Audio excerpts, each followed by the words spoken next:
I welcome you all to this flagship webinar on carbon capture and utilization, present status and way forward. This is our waste webinar, a topic which is currently very important and being debated. It's our flagship event, and I welcome all the speakers and the audience to this webinar. India Energy Forum was set up in January 2002, has completed 20 years of its operation. It's a non-profit NGO set up with the mission to help and evolve a national energy demand aimed at developing of a sustainable and competitive energy sector in India. It is probably the only organization which champions the cause of total energy, all forms of energy ranging from coal, power, thermal and hydro, oil and gas, nuclear and renewables, from the beginning of its functioning. This feature of its, we hold annual workshops, conferences on each in coal, power, oil and gas, nuclear and renewables, with the participation of all stakeholders. Mission: to contribute effectively for development of sustainable energy security in India. Mission: to help evolve a dynamic national energy policy, to provide a platform for deliberations and recommendations towards development of competitive energy sector, to advise and assist the stakeholders for formulating and implementation of policies and programs in energy sector. Objectives: for achieving this mission and vision, the forum will serve as an independent advocate of energy industry, promoting practical solutions to issues affecting sustainable development of energy sector. Work with other organizations, companies and government to achieve consensus on such as regulatory structure, policies and role of all the organization. Will organize conference to meet at center and other regions for disseminating of energy related issues. We are organizing webinars on all verticals of energy sector, bringing out the critical issues and inviting the experts on those issues and work as a bridge between the industry and the government to formulate the policies suitable for their growth. We have over 150 members, well experienced and from the energy sector. It's a basket of energy experts on these subjects.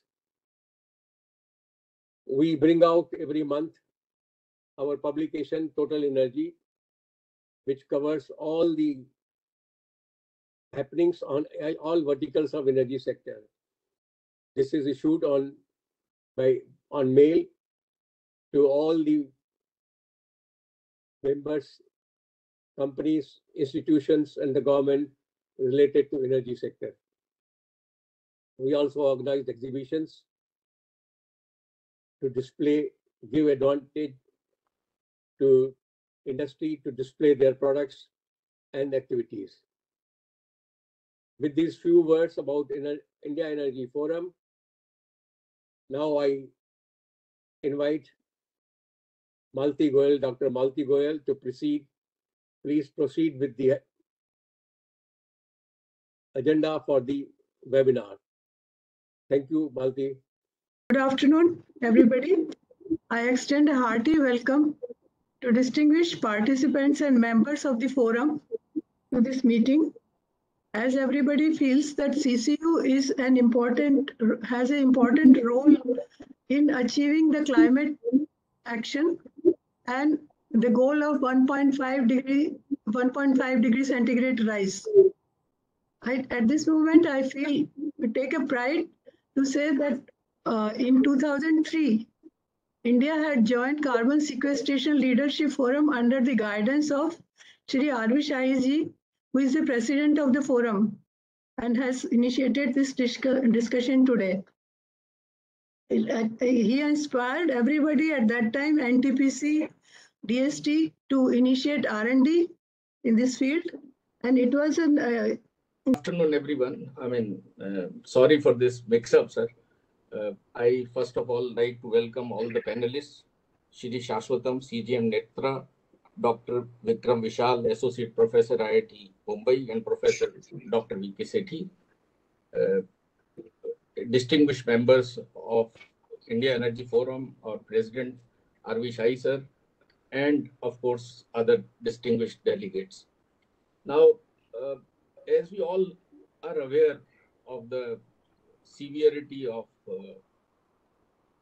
climate change, and we also understand that today the emissions are in the range of 43 billion tons to 50 billion tons.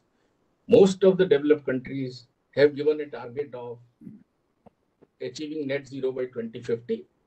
That also implies that they have to reduce the emissions by 1.5 billion tons to 2 billion tons every year. Now, if we look at the process industry, which contributes almost about 31% of the total carbon dioxide emissions, we know that this is not possible to eliminate it fully. It is not possible to remove carbon emissions absolutely, even by 2050. So the carbon emissions would remain. Also, we should understand the carbon that is emitted in the atmosphere, only 45% of what is actually emitted, because rest of that is absorbed. So what is the best solution for absorption of carbon emission is through carbon capture and sequestration. The first plant for this was installed in Norway in 1996. After that, a large number of countries like US, UK, Japan, Germany have taken over for carbon capture and sequestration, and a lot of technological developments have happened. Also, sir, what we have seen is that the cost for carbon capture has come down drastically. This plant, that Norway plant, was working with a carbon subsidy of somewhere around $200 to $50 per ton. Today, the lowest price that has come down is almost $39 per ton. That is from the point source. If you are putting a carbon capture solution in the industry, if you are putting it in the air, if you remove it from the air directly, then the cost comes to around $200 per ton. I would like the panelists to throw some more light on this. What is the trajectory of technology as well as the economics going forward? So that will be very, very important. There is also some concern about the long-term effect of carbon capture in the rocks. What will happen in the Earth's surface? There was one research that was done when the carbon was kept almost around 800 meters down in the basalt rock, and the carbon dioxide reacted with the basalt and it was converted into carbonate. So that becomes a permanent capture of CO2.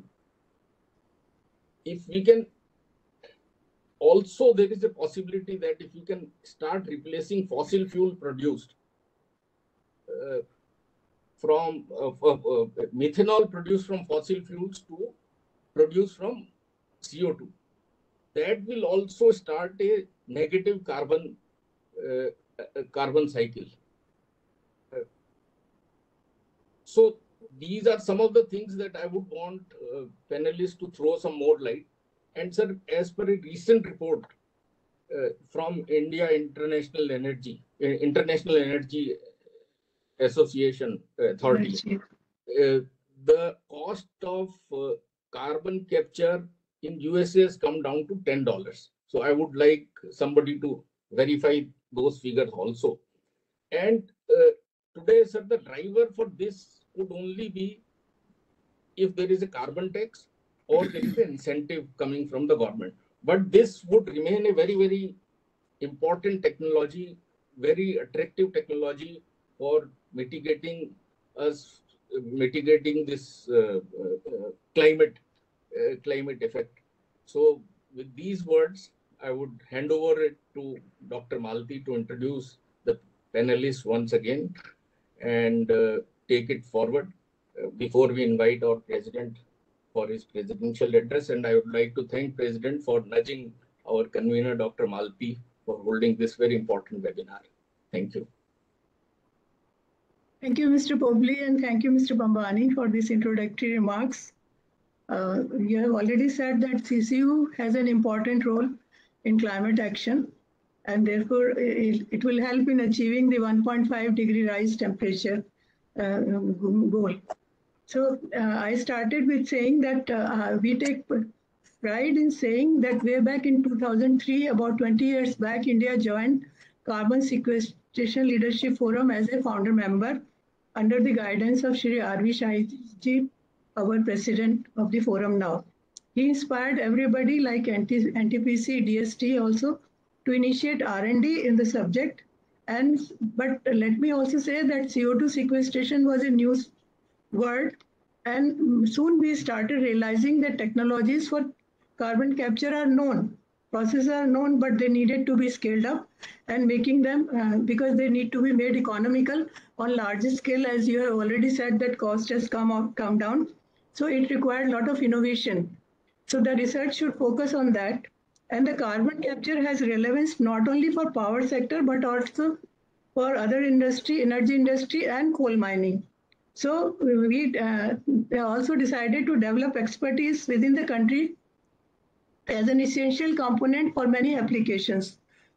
Maybe all of you know that on Mars, 95% is carbon dioxide, and the experiments have been conducted to convert CO2 into oxygen for making it habitable. So it has a very wider perspective in the field of science and technology. And with that in view, we steered a program, national program on carbon sequestration research in DST with the involvement of various stakeholders on the topic, and academic institutions as well as different sectors of economy were there. And also we started ICOSAR, a newsletter, which was much appreciated globally, Indian CO2 sequestration applied research. And I also feel, recall that Indian Science Academy, National Science Academy was bringing out a Platinum Jubilee publication, and they invited an article on the topic.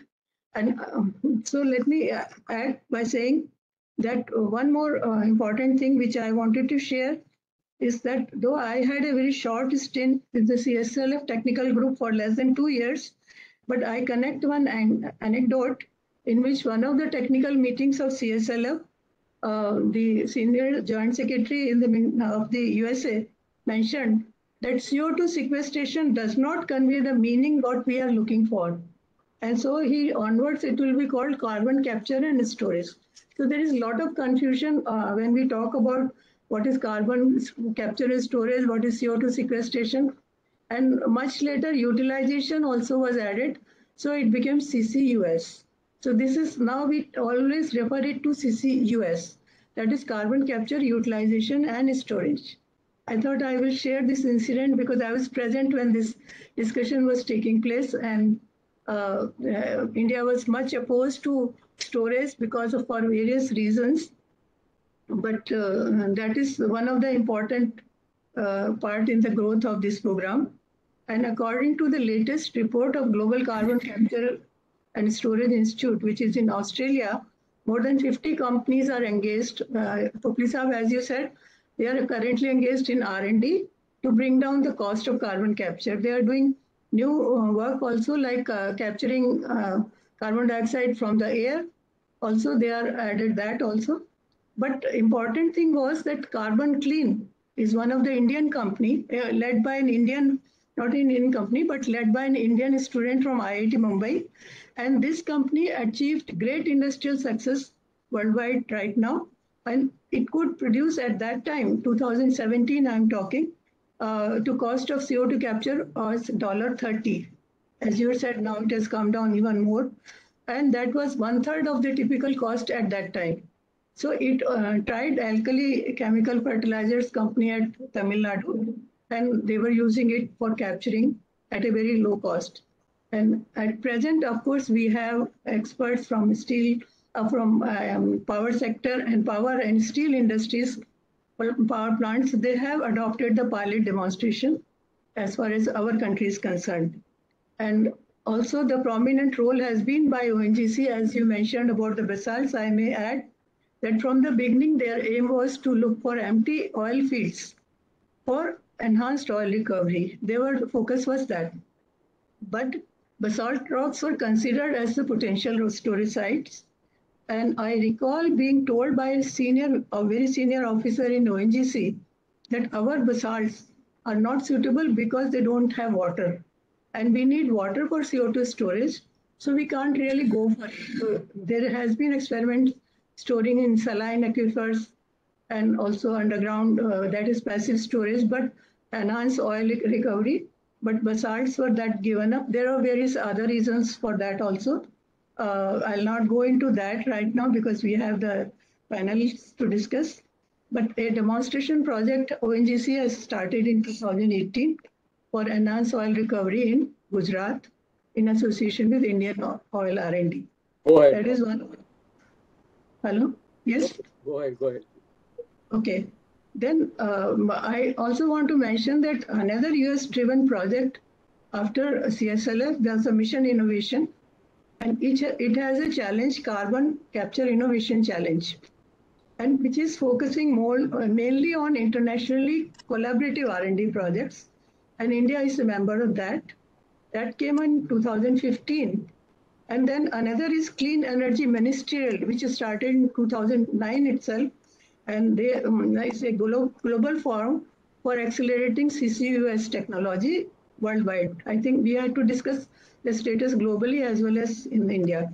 And we will hear about this because I think there was a joint meeting of Clean Energy Ministerial and Mission Innovation and G20 when India is having presidency. And I think some of our experts were present there. So they will share with us how this deliberation. Maybe I can just mention that there is a report brought out by Clean Energy Ministerial, and India held the meeting in Goa, but there is no place for India in that. So there are 23 countries are member, but there is no. So that I think was a little annoying to me when I saw that. But we will hear more about these things from our distinguished panelists about the success stories. And I may add that still there are many challenges in application of CCUS, like commercial viability is one, scalability is another. They are the key. Geographical constant is another, that where you produce and where you convert or where you store. And the scientifically thermodynamics of conversion process is important. And the use, energy, and water requirement are the other key challenges required for conversion. So both energy and water are required. So, so they leave high imprints in achieving the carbon utilization. And then there are market challenges, the marketing of CO2 converted products, and what policies we have, how we do incentivize that. That's another issue. But I will not go through this because again, we will discuss. But let me also say that with the emergence of new carbon market scheme, which is introduced after the Energy Conservation Act, amended Act has come, I think we can expect a brighter future for India. Coming back to today's theme, carbon capture and utilization, present status and way forward, we have three eminent speakers already told by Mr. Popli sir. That first we will hear from Mr. Shashwatam about the demonstration of CO2 capture in an NTPC power plant. He is the Chief General Manager of NETRA, which is NTPC Energy Alliance, Energy Technology Research Alliance, and doing in several fields, including CCU. He will share the success story of NTPC. Then we have Dr. Vikram Vishal, Associate Professor in the Department of Earth Sciences, IIT Mumbai. As a young scientist, he has won many awards. I must say that he is doing commendable work. And he is also adjunct professor at university in Australia. And so I think he will give us some highlights about the meeting, which was held in Goa, about the acceleration of the progress, which is made in India, which is made globally. And then we have Professor V.K. Sethi. He is a JC Bose chair. He's a member of the monitoring committee in CCUS program of the CSIR now. He has been funded by DST and CPRI also, that he will tell in his presentation. He has held many portfolios, and he was in CA earlier, perhaps that some people recognize. Then he joined RGVP, then he became Vice Chancellor of Architecture University, Bhopal, and now he is at Bhopal as JC Bose Chair. So I'm sure he will give us the current insights about the activities going on in India and abroad. And I thank him for joining today. Thank you very much. With these introductory remarks, I invite Shri R.V. Shai sir for setting the context for the meeting, who is the guiding force about the CCUS program in India. Thank you. Thank you very much, sir. Thank you. Are you able to hear me? Yes, sir. A lot has already been said by both Populiji and Malti, because some time back we decided that this is a subject which has remained, I wouldn't say dormant, but it has not received the type of attention that it should receive. In various deliberations, at least, we have been talking of a large number of issues, all directing toward energy transition, how we manage the energy transition in India in next 40, 50 years, in the wake of what India is planning to do on energy front, and in the wake of climate change challenges that we have. And we have been facing all contradictory situations, that on the one hand, we try to get away from coal, on the other we are getting deeper and deeper into coal. And not only we, in many parts of the world, the inevitability of coal is getting more and more pronounced. So this is a very, very difficult situation and a very challenging situation, because sustainability is an issue, energy security is an issue, energy access to be enhanced is an issue for India, continues to be. We are trying to become one of the 3 in the world, but at the same time, on per capita basis, we continue to be very low on this scale. Maybe in few years' time, we can become one of the 3 in the world.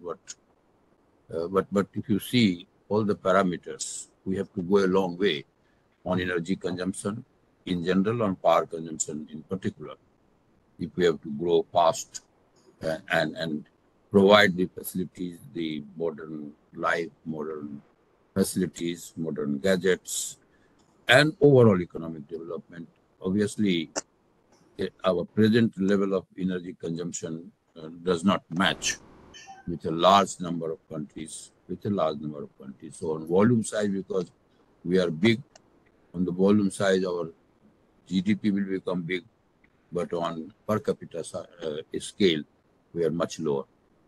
So therefore, each time we try to redesign our energy plan and try to see how best we get away from the carbon emission, dimension of carbon emission, we get constrained to again revisit some of the things that we decided.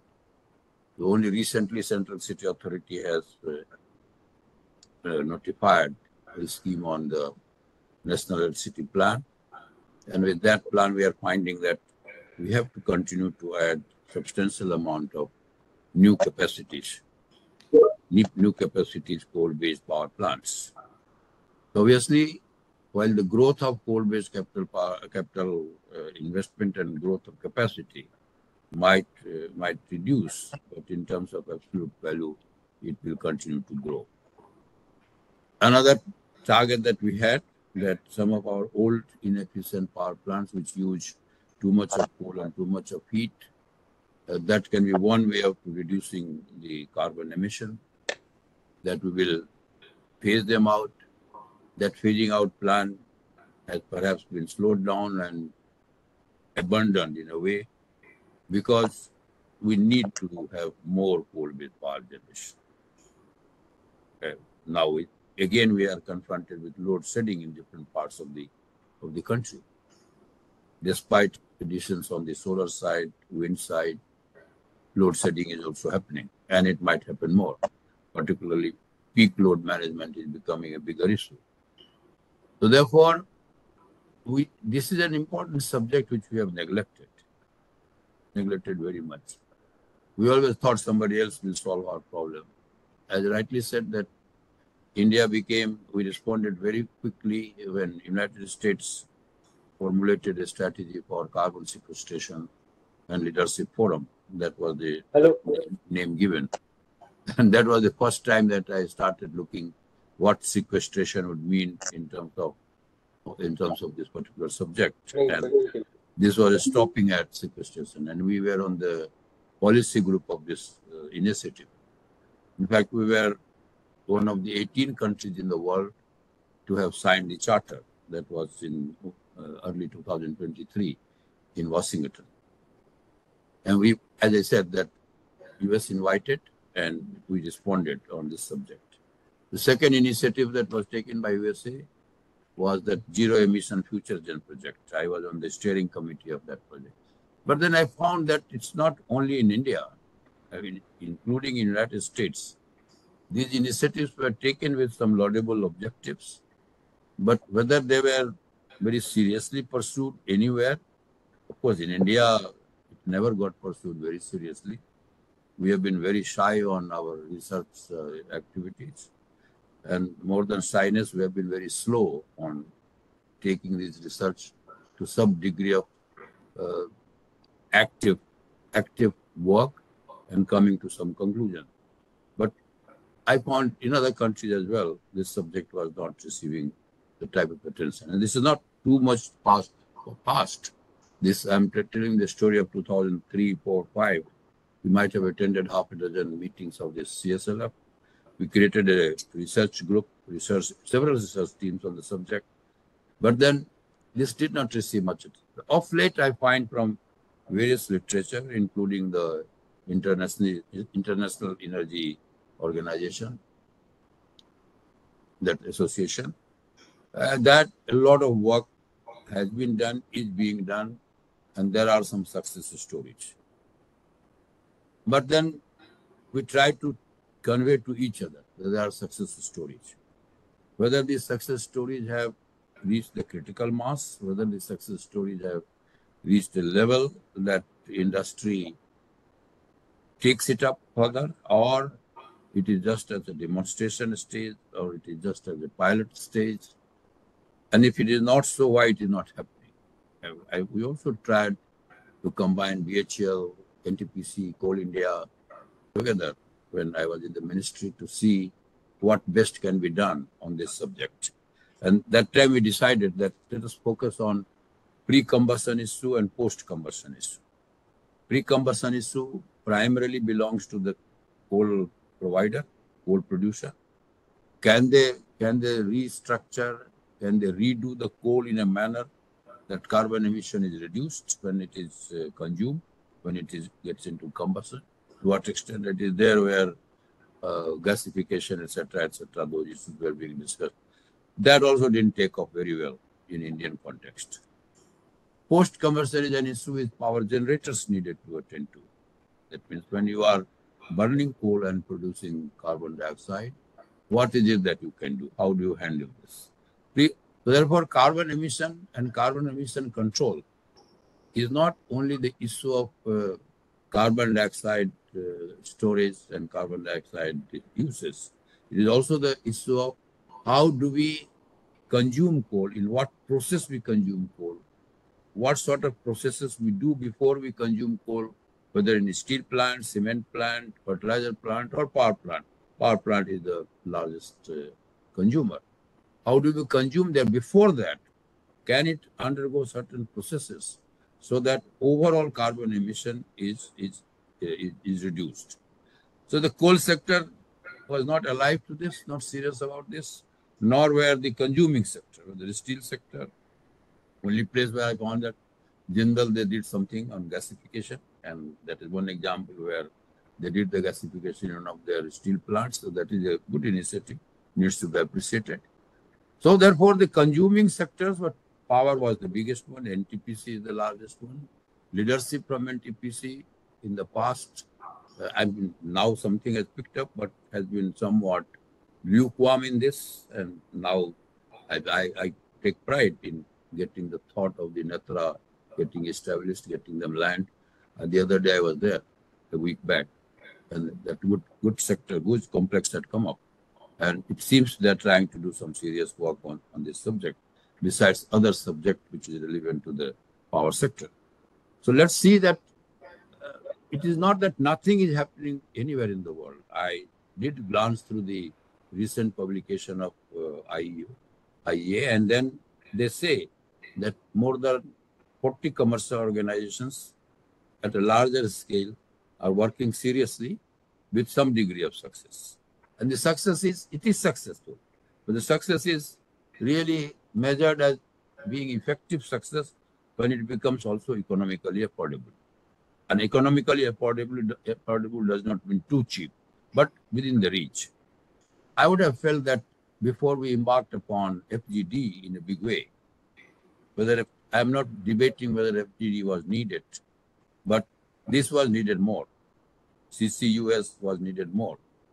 We made it obligatory on the part of the power producers to put FGD needed, not needed in all plants within certain time period, having capex.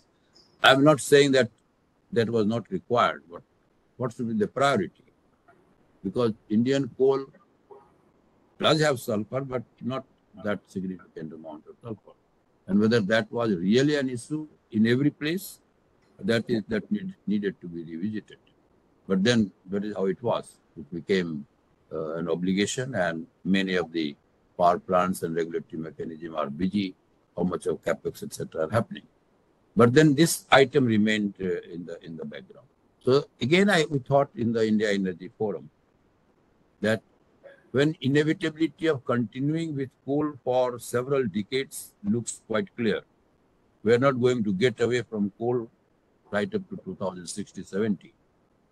And in one of my pieces, and maybe a couple of my pieces, I have examined and analyzed that the situation will demand whatever we think to get away from it. And not that one likes it to happen that way, but then it will happen. It will happen that you will continue to depend on this, because you can't remain at 1300 kilowatt hour, 1400 kilowatt hour per year. So therefore, the circumstances of the requirement, the need will force us, despite the fact that we will give top priority, and we should give top priority to renewables, to solar, to wind, to hybrid of solar and wind, hydrogen. All these things concurrently will go and will receive good attention. Despite that, I think addition of coal-based plant will continue for not years, but for decades. Maybe when we cross 2050-60, might take a turn. I do not know at that time if any new further technology comes up. So therefore, why do we not think about this which is so important? And why our research institutions do not bring it to a level that we get some success? Who we are depending on? This is our problem, this is our coal. And we cannot get away from this coal for, as I said, 50 years. So that is the challenge. And therefore, I thought that it is good in the India Energy Forum we discuss. Let us get the experts who are on the job.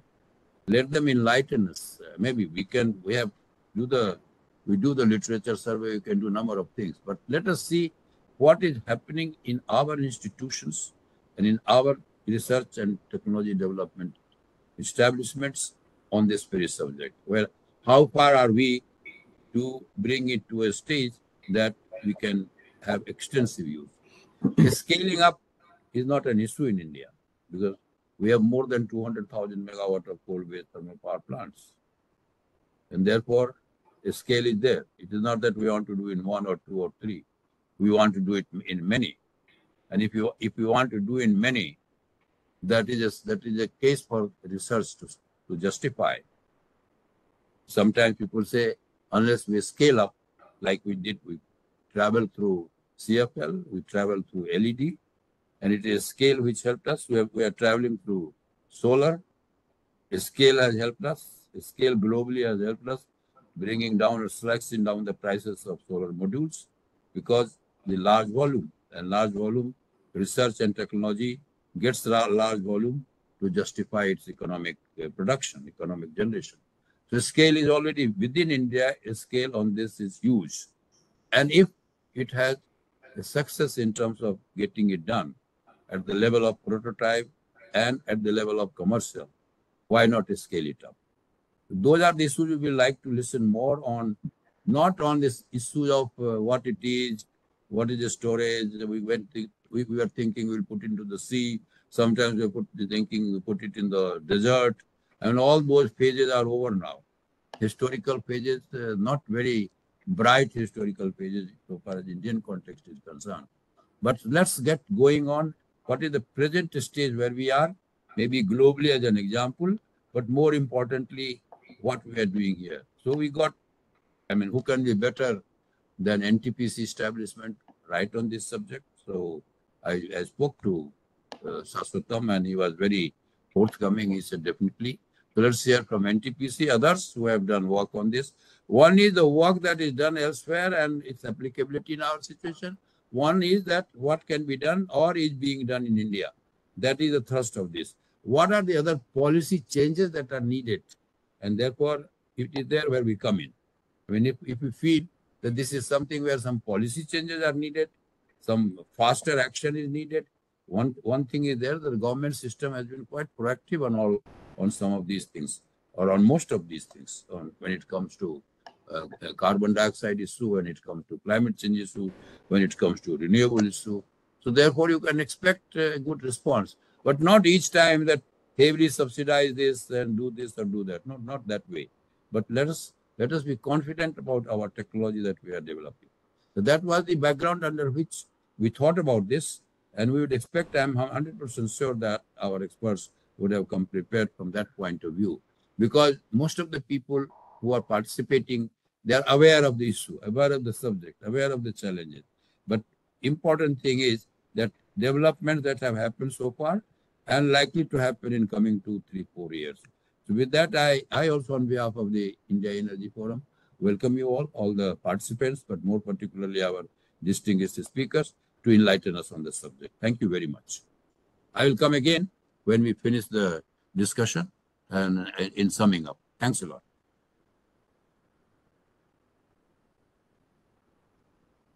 Okay, next, first speaker. Yes. Malti, you can invite the speaker now. Yeah, I invite Mr. Shashwatam to address the forum. Yeah, thank you, Dr. Goyal.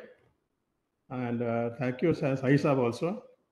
It is my privilege to make this presentation before the eminent personalities.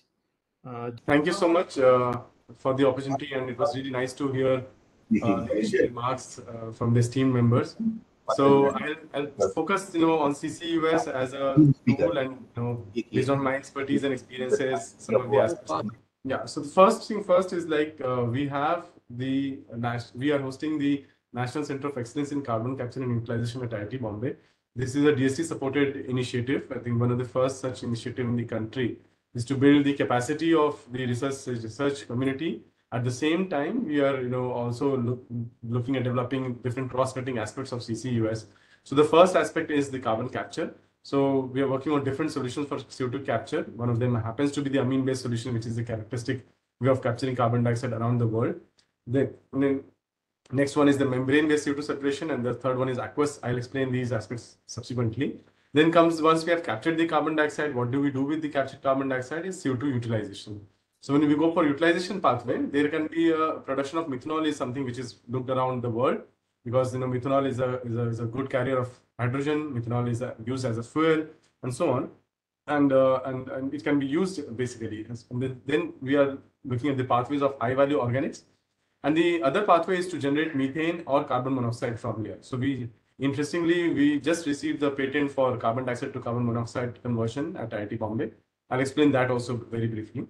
The third leg here is the carbon sequestration. So within the sequestration, when we talk about enhanced oil and gas recovery, that is actually a large scale utilization of carbon dioxide, because a part of CO2 injected also comes out with the enhanced oil. and therefore it has to be separated and has to be injected again. But in this case, several millions of tons of CO2 is utilized in the purpose, and therefore it's a large scale utilization.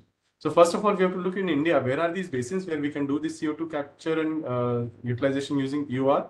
And that's also some of the work that we have done, which I'll discuss briefly. And then there are some other faculty colleagues at the National Center who are looking at CO2 transportation, life cycle and techno-economic analysis. So whether the new innovations are economically and feasible, what is the technological aspect of these, economical aspect of these technologies. Then the life cycle, so in the entire process, how much of CO2 is emitted? For instance, in amine-based solution, if you look at what is the CO2 footprint of amine production, transportation, and then regenerating and heating, scrubbing the CO2 out. And so entire chain has to be looked into when we talk about the global CO2 emission reduction. Then another vertical is the bioenergy-based CCS. So if we are looking at biochar, biomasses, so that captures present-day carbon dioxide, and if that is sequestered or stored, that becomes a bioenergy CCS, which is actually removing CO2 from the atmosphere at the present day. And finally, all in all, we have to look into the environmental impact assessment of all these aspects. So these are the areas where almost 22 faculty colleagues at IIT Bombay, and we have partnered with several national institutions, CSR institutions, other IITs and universities. And apart from that, what stands out is that we have a lot of industry partnership in this at this national center, who have expressed their interest and are participating, supporting projects, and building the capability and also the knowledge, and we are providing the solutions to the best that we can. And a series of projects are going on with several industries. This is just the highlight which I'm providing here. So to start with, I think one of the previous esteemed speakers mentioned about the direct air capture, how the cost has come down. So the cost has basically come down from the R&D itself. So initially, when 12 years ago, when I was a student in US and attended Professor Lackner's concept, initially he was the prime person to talk about direct air capture back then. And through the innovation, the company Carbon Engineering was initiated. So basically, we are looking at big trees-like structures, like these are the plants, which have big fans, which draws a lot of air in this. And as the air is passing, we have a surface solution which will capture the carbon dioxide, and it will precipitate it will form either a carbonate solution or amine carbonate mixtures, which goes down, and CO2 free air is basically going on that side. So in this aspect, CO2 is captured, through this solution. Now you can see the aerial spatial footprint is very high. We have big fans, and that the efficiency and the cost is still very high. So initially it was around $900 to $1,000 per ton. Currently, the best cases are being talked about at $200 to $250 per ton. So a lot of innovation is needed in this regard also. So at IIT Bombay, we tried to develop some of the solutions here. I'll give you one example. So we looked into a CO2 capture solution, very simple experiment I'm showing here. And currently using this is a 1 liter beaker. So I'll just play this animation if it does. So you can see that in a 1 liter beaker, we have the pipe that is going. So basically air will be going through this. We have put pyromethylene here to go fast. Go fast. Sorry? Go fast. Sorry, sir? Fast. Okay. So just if you see, basically the color of this solution will change to light color. That means it has actually taken carbon dioxide from the air that is being bubbled here. And we use some of the industrial wastes like calcium chloride or steel slag from steel industry, and it precipitates absolutely food grade pure calcium carbonate. And the cost of this kind of capture solution is extremely low, and we are seeing that completely food grade nanoparticles of calcium carbonate has precipitated. The CaCO3 has application in the steel industry, that they use it in blast furnace and so on. So a series of innovations is happening, and a lot of industries are willing, and we have now a startup which is taking up further. I'll not get into the details of other aspects of capture in the interest of time, but you can see that we at IIT Bombay, particularly different solutions which are modular in nature are being developed, and through different pilot demonstrations at very small scale, I would say, in a few tons per day, in some cases say half a ton per day, and individually with different industries are being scaled up. And that's very important, because when we are developing at TRL3 in the lab, it has to translate eventually to TRL9. So in that regard, the valley of death, it has to cross the valley of death basically. And then we know different pathways for utilization. So as I mentioned, at IIT Bombay, largely focusing on methanol, carbon monoxide, and liquid fuel basically manufacturing. One thing which I want to highlight, which actually comes from my expertise, my PhD, and then subsequent work, is on the geological sequestration. Although, with all the apprehensions around the world, nearly 500 million metric ton of CO2 has been injected in the subsurface for various purposes. of which 425 million ton has been injected only for enhanced oil recovery. 75 million ton has been injected for storage purposes. So across different strata. So deep saline aquifers since 1996, pure storage, and for EOR since 1972. For basalt since 2013 in Iceland, pure carbon dioxide is being injected in the subsurface. So there's a huge success, and India's geological diversity is huge. So we did this work. You can see that India's CO2 storage potential, I will not get into again details in the interest of time, but you look at across different formations, we have a theoretical potential of 395 to 614 gigatons of CO2 storage potential. Now looking at India's emission at less than 3 gigatons, even we have to eliminate hundreds of millions of tons, geological sequestration can become a pathway. But this is a theoretical number. In this pyramid, it will come like a matched capacity like this kind of big number. Big number will become very small. So we have to get into the details of it. So where are these sources of point sources of emissions? So this is the power sector, gas-fired plants, steel, biomass, fertilizer, cement, and refinery. They're distributed across the country. And we have matched them with the sink spaces. So within the vicinity of this sink, there are several sources of carbon dioxide which will provide. But then there are apprehensions about CO2 storage. So that is something which I want to highlight, that these research has to be done to understand the subsurface. So just like technology readiness level, we have technology storage readiness levels. So what we are currently at SRL 1 and 2 in India. Now ONGC has announced a pilot project for CO2 storage for enhanced oil recovery, and I happen to be working very closely with them. So we are looking at different barriers for CO2 storage, whether they are geological barriers, engineering barriers, operational barriers, monitoring, social and remediation barriers.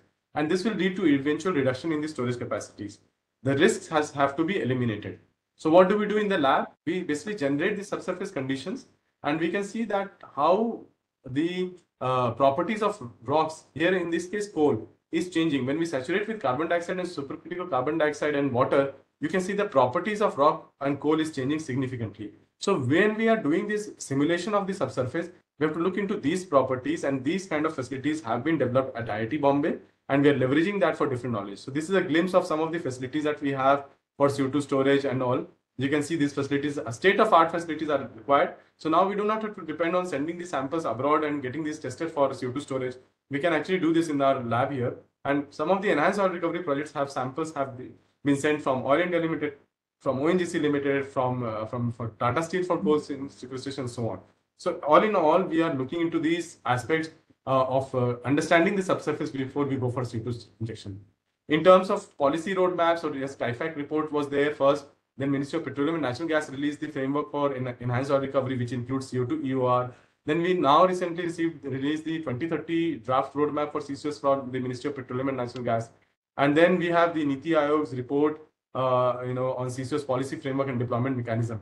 So definitely things are building up faster. We are developing a lot of programs for the industry, for different industry we have done, and we have worldwide representation of our technology. And now scaling up is not only happening in India but also abroad based on pretty much technologies developed at IIT Bombay.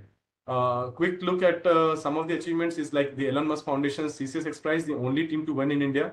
So we have developed the complete 1 ton per day CO2 capture system at IIT Bombay as part of this study, and so on. So not just students, but actually not just faculty members, but also research scholars and undergraduate students are at the forefront of these aspects. We have also delivered several CP courses, one of the best ones with NTPC and ONGC courses to kind of train the executives in different aspects of CCUS.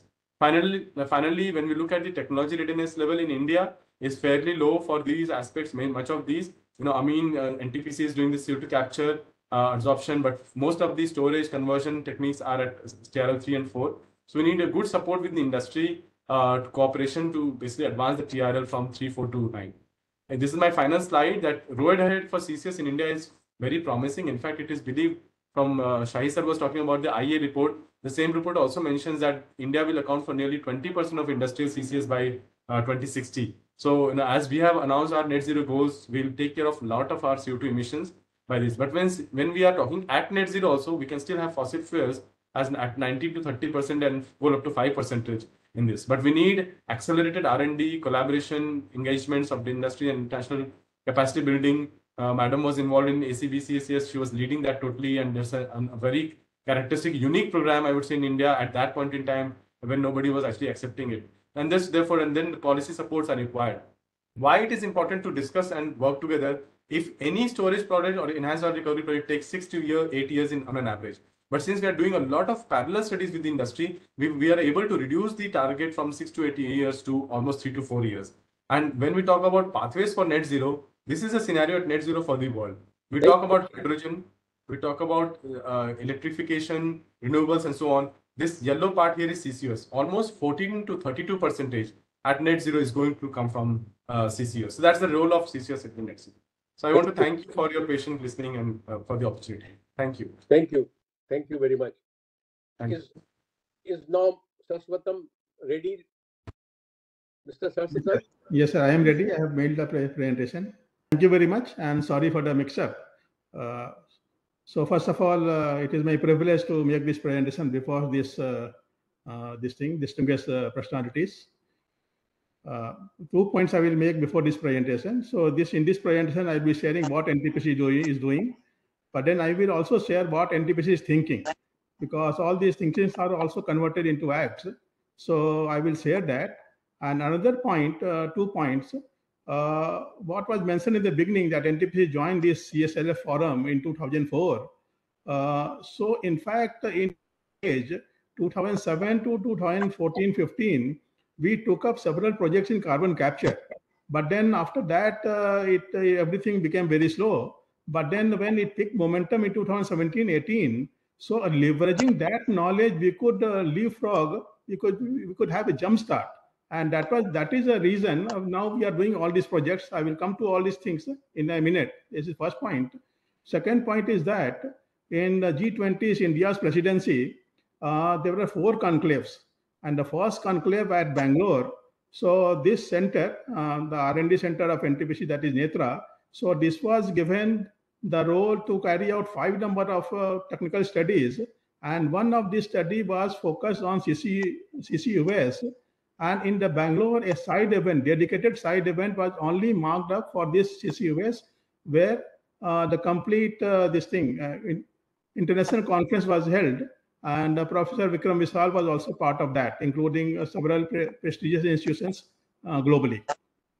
So this is the position, this is the India scenario. On the left-hand side, we see the total CO2 emissions. As a country, we emit today around 2,500 million tons of CO2 per year. And in the industry, that is 1,900 plus million tons of CO2 per year. And out of this, power sector contribution is the highest, that is 1147.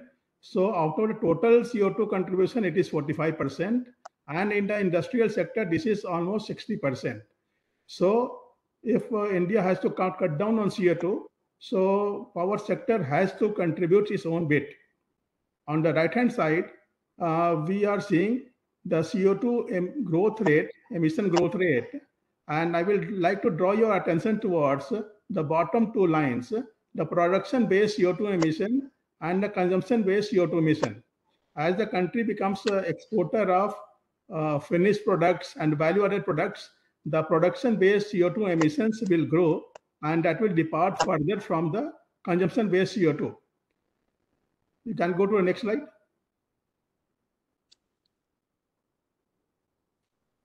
So the left-hand side chart says that today we are emitting almost 2.5 gigatons of CO2 per year.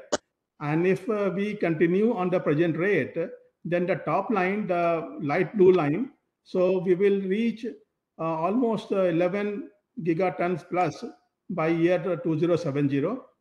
The second line on the left-hand side chart, so if whatever we have announced, so if we pursue that, then we are expected to peak at 3.8 gigatons per year emission, and then we will come down.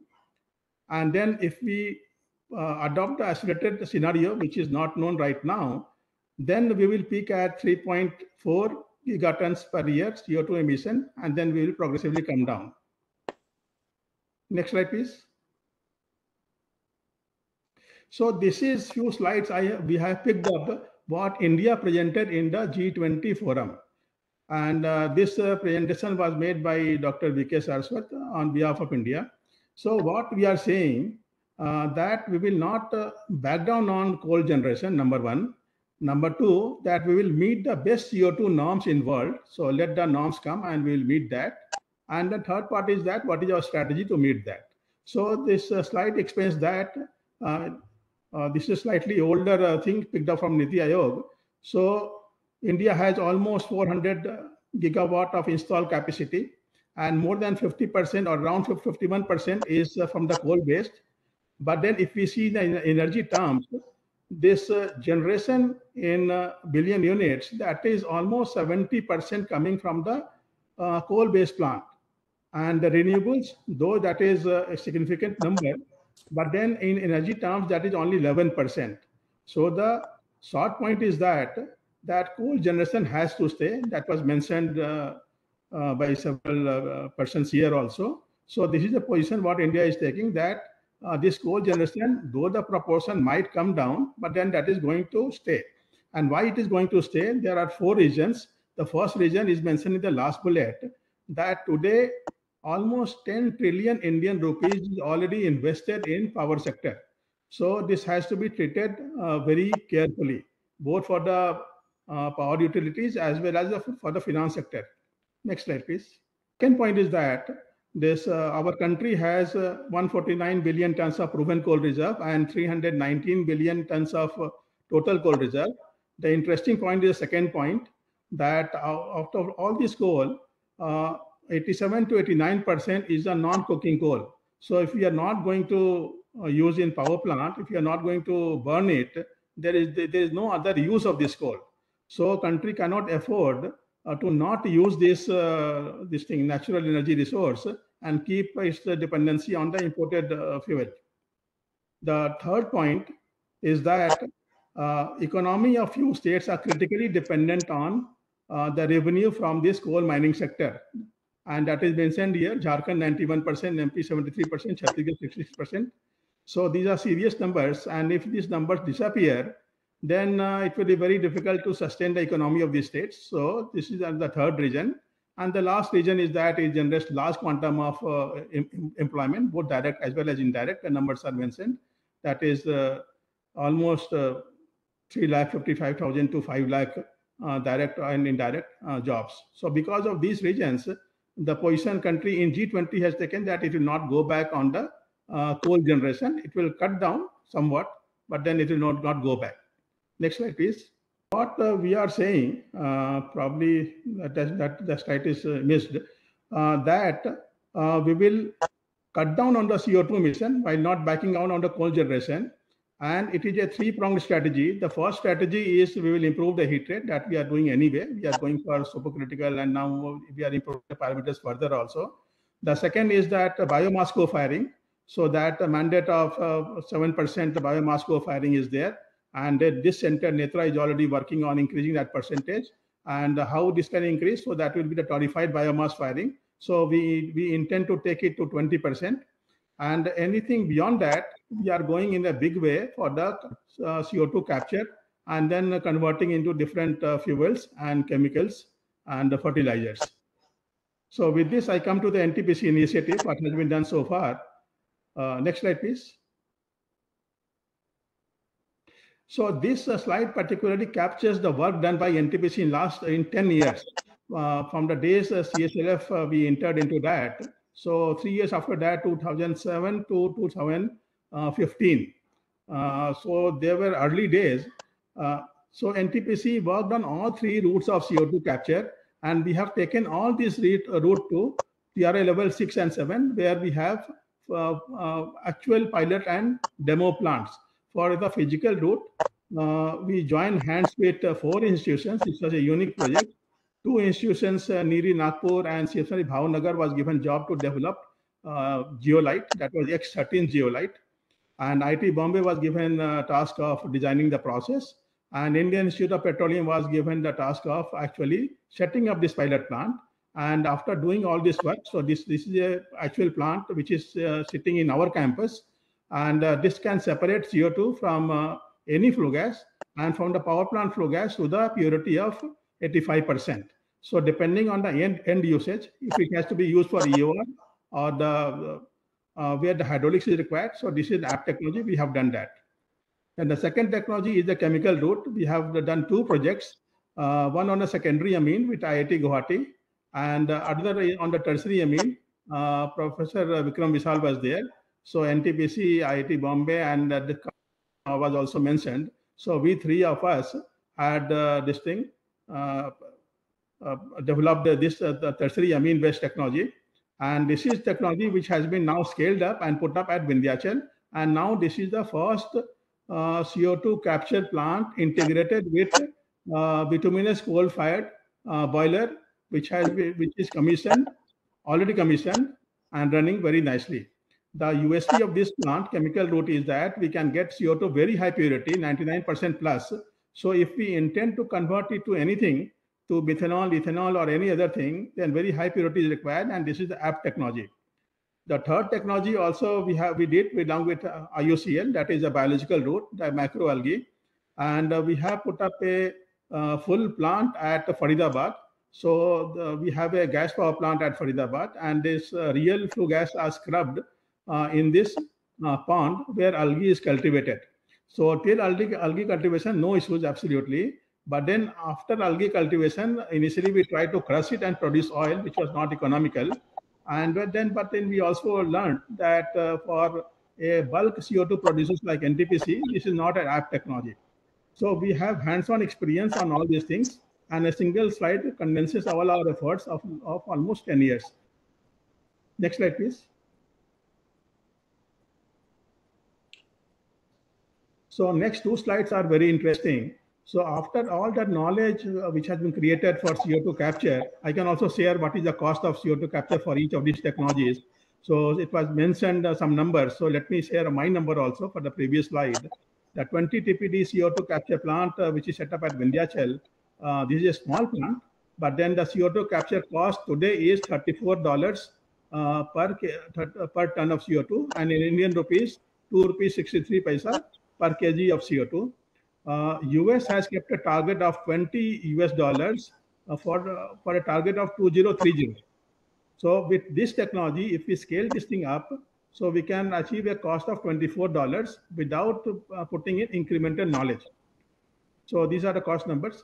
Now these are the potential uses. So it was mentioned that carbon capture and utilization. So we divide this entire portfolio into 2 parts. In the center, you are seeing the yellow colored thing, Cat1 compounds. So CO2 synthesized with hydrogen. So I would like to draw your attention towards different sides of the polygon. So what we have divided entire thing into 8 verticals. So CO2 to liquid fuel is the leftmost vertical. And in this vertical, we are looking at methanol, ethanol, dimethyl ether, and aviation fuel. And wherever the red tick is there, so where NTPC is interested and NTPC is working. So we are putting up a 10 TPD methanol plant at Vindhyachal, and methanol is called a wonder compound because it has both a burning properties. It can act as a fuel. It can be fired in boiler. It can be mixed in petrol, as well as it is a chemical for several downstream chemicals. So total petrol consumption in this country is in excess of 30 billion liters of petrol every year. So if we can mix 10% this, so market size is 3 billions. Since we are a bulk producer of CO2, so we are also looking for a bulk sink of CO2. So this is a bulk sink. The second thing is ethanol. And let me also mention that there are 4 generations of ethanol. The first generation of ethanol, which comes from the edible stuff, which is further classified into 1A and 1B. 1A is where it comes from the starch-based things like sugarcane, like sweet potato, like beetroots. And 1B is where the starch component is not that high. So this is generation 1 ethanol. Generation 2, which oil companies are now propagating, that is from the non-edible source. And generation 3 ethanol is from the seaweeds, sea-based products. And the last generation is the generation 4 ethanol, which is from the gaseous effluent. So NTPC is targeting the Gen 4 ethanol, so where the CO2 will be captured from the flue gases, and then that will be directly converted to ethanol. So two things will happen. We will take out the complete stress from the land. So no land is required absolutely. And then the gaseous emission is also reduced. So once again, ethanol can be blended to the extent of 20%, which is the policy now, but then it can be increased. So in Brazil, the minimum ethanol blending is prescribed, that is 25%, and maximum can be 100%. So with 20%, the market size is 6 billion kgs per year. The third thing is dimethyl ether. Dimethyl ether is so this is an open technology, and this is produced from dehydration of methanol. So if we can produce methanol, we can as well produce dimethyl ether. Dimethyl ether, we can go back to the previous slide only.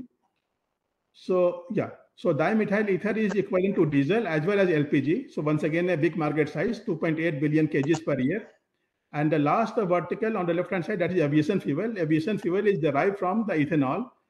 So once we produce ethanol, we can as well produce a sustainable aviation fuel. So we are greatly focusing on CO2 to liquid fuel listing. So there is a terminology which country is using, that is connecting CCUS with energy security, food security, and with habitation security. So the first, this column is connect with the energy security. The top bar is the urea. So this is the connected to the food security. And this center is already working. And we expect by end of this financial year, we will bring out the tender for this CO2 based urea plant, the first urea plant probably globally also. And I would like to mention in this country, entire urea 100% that is made out from the natural gas. So suppose if we decide not to use natural hydrocarbons for production of urea, there is no other way. So only this is the way in which urea can be produced. On the right hand side, synthetic methane, we have identified, we are not working right now, but then this is also connected to the energy security. The further below, that is carbon black, we call it carbon morphology. So carbon black, carbon nanotubes, carbon nanoparticles, we have already worked on this thing. This is highly profitable thing. But then thing is that it cannot, we cannot address a lot of quantum of CO2. So that is the reason after developing the technology also, we are holding ourselves back. The bottommost is the organic chemicals, where China is greatly interested, like paraffins, olefins, formaldehyde, formic acid, acetic acid. We have identified, but then we are not working right now. So we can go to the next slide. Yes. So this is category 2 compounds where where hydrogen is not required. In the category 1 compounds, hydrogen was required along with CO2. So category 2 compounds will not require. So on the left-hand side, this is a building material, and what we are looking, that is the carbonated fly ash aggregate. So NTPC, since we are a coal-based power plant operator, so we also produce a lot of fly ash. So we have a big division in fly ash utilization. So now we are merging these two departments, CO2 as well as fly ash, and then CO2, which is the gaseous effluent, plus fly ash, which is a solid effluent. Both together, we will be making carbonated fly ash. We are doing an R&D project with CBRI Roorkee. We have already completed. Now we are in process of designing this plant.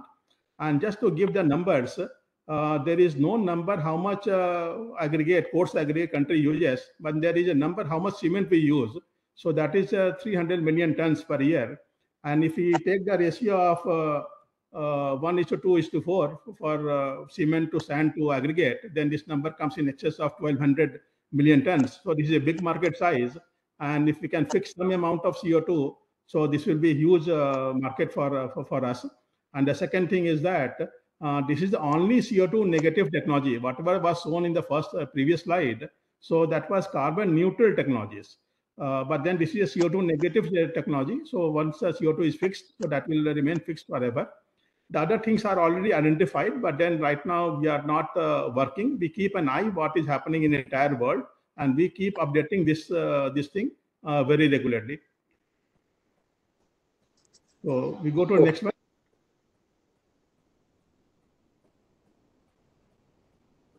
So now we come to the real plants, what NTPC is putting.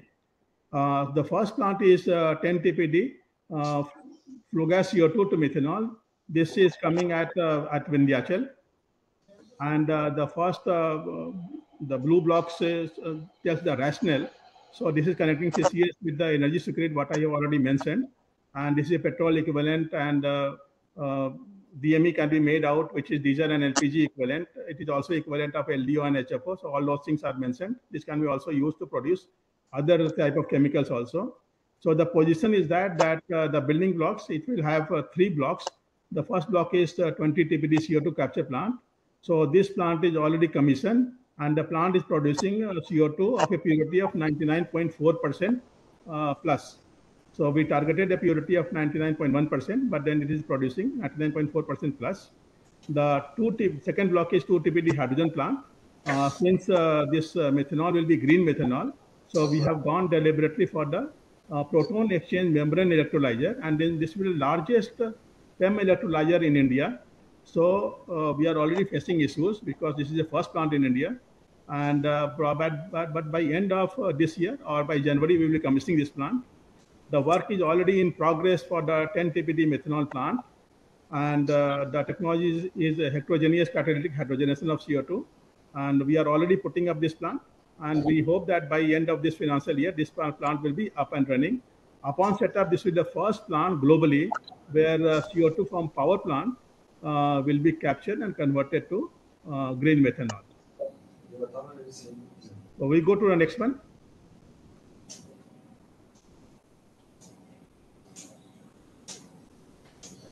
So these are few photographs of the real photographs of the plant. Yeah, we go to the next one. So this is 10 TPD flue gas CO2 to ethanol, Gen 4 ethanol. This is the last generation in the ethanol series. And the first part says the rationale that once again connecting CCU with the energy security, big market size. So E20 petrol, and in Brazil, the minimum ethanol blending is prescribed, not the maximum. Then E100 vehicles. E100 means that is 100% ethanol vehicles are already developed. So there is no issue absolutely. Then price point is very high price point. So commercial also will play a role. So right now the highest methanol price announced by government is 67 rupees per liter. So this is slightly better for us. And the transition from Gen 1 to Gen 4 methanol is already happening globally. So we are also moving along with the world, probably slightly ahead of the world also. The second bullet shows that the aviation fuel ethanol is a starting point, and both the market size as well as the price point for aviation fuel is also very attractive.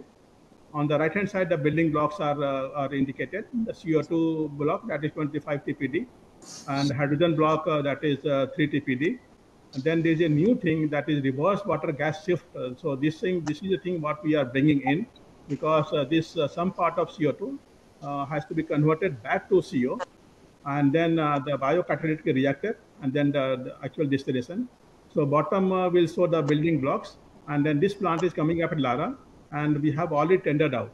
Let me also mention one thing, that for each of these technologies, they are not available commercially. So for each of these technologies, so wherever the knowledge gaps are there, so we had to come in, we had to develop those technologies, and then now we are leveraging that knowledge, whatever has been developed along with our collaborators in here. So this is we are the early starters, so we are also facing the difficulty of the typical early starter, but then we also have that opportunity also in front of us. Next slide, please. So this is that was slightly mentioned on the left-hand side, CO2 to building material. Okay. So this is the 1 TPD CO2 flue gas to urea plant. So this is how connect to the energy security, and all the rationale are mentioned on the left-hand side. And this plant on the right-hand side, the building blocks are mentioned. That CO2 block will be 110 TPD. And the ammonia block itself will comprise of nitrogen, that is 70 TPD, and the air separation unit 96 TPD, hydrogen distinct. So all the things are there. So the process is already developed. And what I said in the beginning, that probably by end of this financial year, we will be tendering this thing out. And once again, what is written in the bottom, that upon setup, this is the first green urea plant globally. Next, please. Left-hand side is CO2 to building material, and the project will be completed by December this year. And in first half of next year, the full-blown plant we are envisaging to bring out the design and a tender. The right-hand side is CO2 to the methanol catalyst development indigenous. You can go to the next one. So this is a project which we are doing along with Professor Vikram Vishal. So I will only speak something on the left-hand side block. The block will tell the rationale that how much CO2 emission. So total CO2 emission from the coal plants are in excess of 1,000 million tons per annum. And what we are thinking to match the CO2 emissions from the coal-based plant to the gas-based plant, because Europe has already declared gas plant as green plants. So then how much we have to reduce? We have to reduce by almost 400 million tons. Then we don't expect that in the entire portfolio of CCU, that is utilization, we can sink more than 100 million ton. Then what will happen to balance of CO2? So whether we like it or not, CCS will be a compulsion. And then somebody has to work now. So we, along with Professor Vikram Vishal, we have joined hands and we are working on a project where CO2 will be sequestered, fixed in abandoned coal mines or 600 meters, 700 meters below surface. So we are already doing a real project. Study part is done. So I am skipping this slide because Vikram has already spoken on this thing. Okay. So next one. So I will just focus a few minutes on this. For the success of CCU, so we have to crack two technologies. One is hydrogen and then other is water, because hydrogen is required and for our hydrogen, water is required.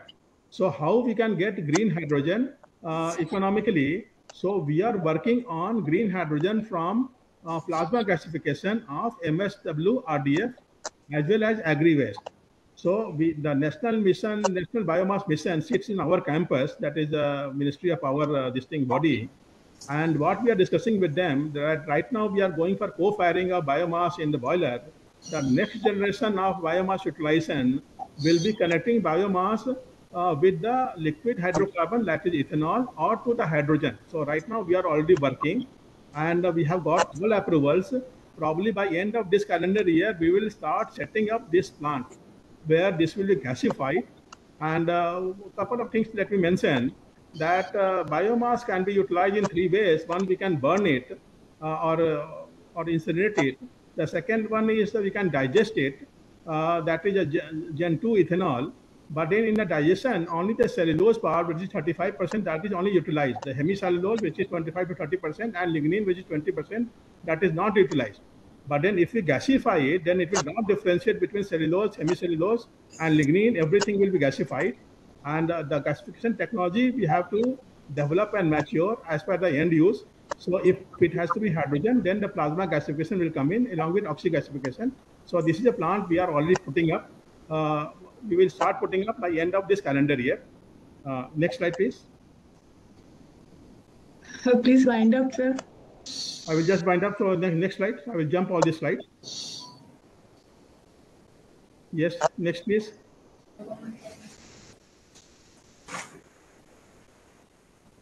So just 1 minute each on this thing. So while to make hydrogen sustainable, then the energy intensity has to be reduced. So whether we are talking of alkaline electrolyzer or anything, typically 55 units of electricity is required to produce 1 kg of hydrogen. How this energy can come down? There is only one way, that instead of water, we have to electrolyze steam and very high temperature, 800, 900 degree steam. The first high temperature steam electrolyzer is coming in our campus. And by end of December, we will commission that plant. Then hydrogen compression is also a very thing. So the right-hand side bottom, that is a metal hydride-based static compressor. So that we are developing along with IIT Guwahati. And this is 3-stage compressor, 30 bar, 150 bar, 300 bar, already developed. So we are now setting it up. And if we want hydrogen in large abundance, then left-hand side bottom, then we have to directly electrolyze seawater. So already we are developing and already developed. So 2 electrode cell is already developed along with Indian Institute of Petroleum. So that is already developed. We go to next slide. So these are the water initiatives. Next slide, please. So this slide basically says now the hydrogen demand is around 6 million tons per year, and that is expected to become 2x, that is 11 million tons per year by 2030 in next.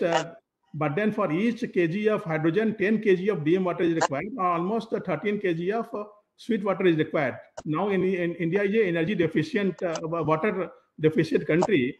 So bottom two this thing photograph shows the red one, the water deficient regions, and the other one where the fertilizer plant and the refining plants are located. So primarily they are located in water deficient regions. Then what has to be developed?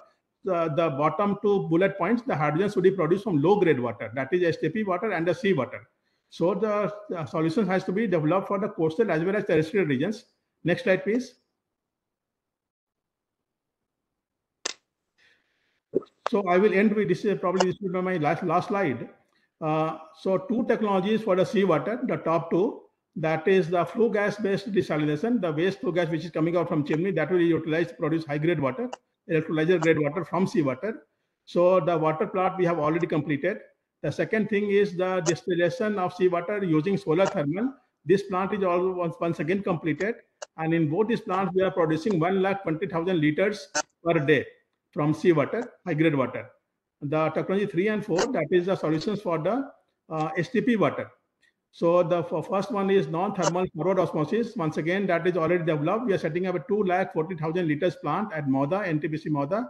So this will be commissioned by December, and we want to connect it to hydrogen. The last is EDR, electrolysis reversal. So this is already commissioned. This is in our own campus, and already this STP water is producing hydrogen. So with this, there are other slides also. We can just pass through those slides.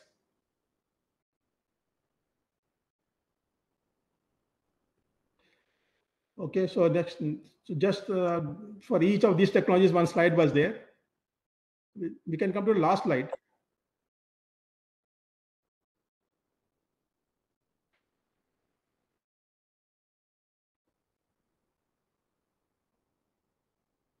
Yeah. Mr. Rawat? Yeah. One more slide forward. Yeah, so challenges and interventions. So all sort of challenges are there, and all these things has to be brought on a single page. That is the technology challenges what we are addressing. Then the government support, and primarily we are looking for non-monetary support. We know that monetary support is very difficult to easy to ask, but then difficult to get. So what we are asking that is all this non-monetary support. So that is mentioned. Then a global platform and policies. So the market for carbon credit, carbon price, the codes and standards, so everything is there. So this thing will be required. The building a business model for both for the CCU things where we have a product, and for the CCS where we don't have a product. So the model for that, and then a financing challenge for the full blown. So whatever plant NTPC is putting its own money for the R&D plants. And for the simple reason that unless we have a actual plant, which actual technical and the financial numbers, then it will be on the paper, several numbers are there, but then those numbers are without any real basis. So we want to put up a plant and produce our real product, and then firm up all technical and financial. So that's all. So thank you very much. Thank you. Thank you very much. Thank you. Thank you. Thank you so much.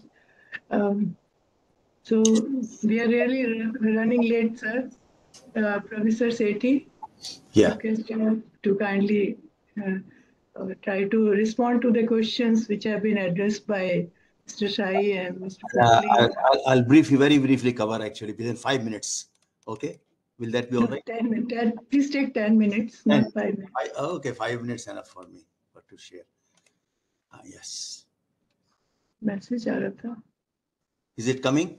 Yeah, it is. Yeah, okay.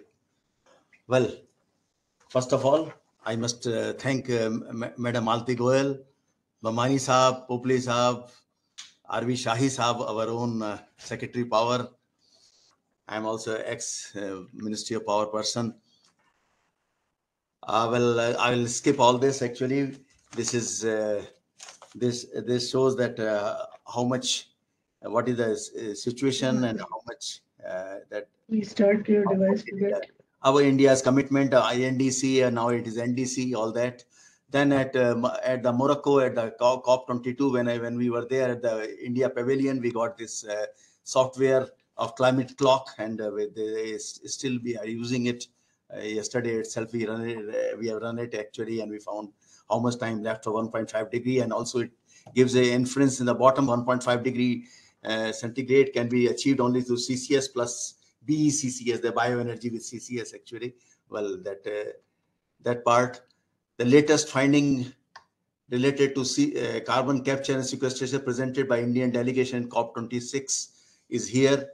It is all known to our all learned members here at the moment. Important is share of solar will go so much actually in absence of CCS, fossil fuel 5 to 6% net zero scenario and all that. The latest UNFCCC report shows that India is on the track to reach a commitment at the part of United Nations Convention on Climate Change to reduce emission by 45% by 2030. But as far as CCS is concerned, there are many challenges. Biggest challenge is energy penalty. Energy penalties, solar thermal integration has been proved to be an answer. And this answer we got in our GHGT meetings in Australia. And then thermal energy storage is another thing, because the carbon capture plant has to, if it is integrated with solar, it has to run round the clock. So the solar thermal storage, how it is to be done. Pilot studies have been conducted at our pilot plant. This is Ministry of Power's pilot plant, CPRI sponsored pilot plant, where we have reduced the energy penalty to a level of 2.2 megajoules per kg or gigajoules per ton from a normal level of 4 gigajoules per ton. And the pilot plant, as you can see here, it is there in about 2.5 acres of land. This power plant is integrated with the solar. It is on the right hand side. You can see the boiler. You can see the boiler, and you can see all the reactors. In the left hand side, you can see the reactor, which is known as the reboiler. The reboiler is getting steam both from the boiler, from the main boiler, as well as from the solar plant. And this is another figure of the plant. Just a minute. Yeah. This is the PI diagram of the project, design drawings. These are the solar thermal chaflets, which are supplying 50 kg per hour of steam. And this solar integrated plant is of 45 kg per hour at our university, the common place between RGPB and RKDF. And the State Technological University is joined with us. The CO2 capture efficiency is 87 to 90%. CO2 released to a reactors 87% purity. The energy penalty is 2.18 gigajoules per ton. Hydrogen formation is there. There's a gray hydrogen formation is there. Biodiesel production is there. Algae production, algae biodiesel plant is there. You can see all that. I'm skipping all the slides very fast actually. This is a CCS plant, a pilot plant with a SCADA system in the control room, and an algal bioreactor for biodiesel production and hydrogen production plant. The CCS deployment is only answer to the reduction of carbon intensity as promised by India in NDC.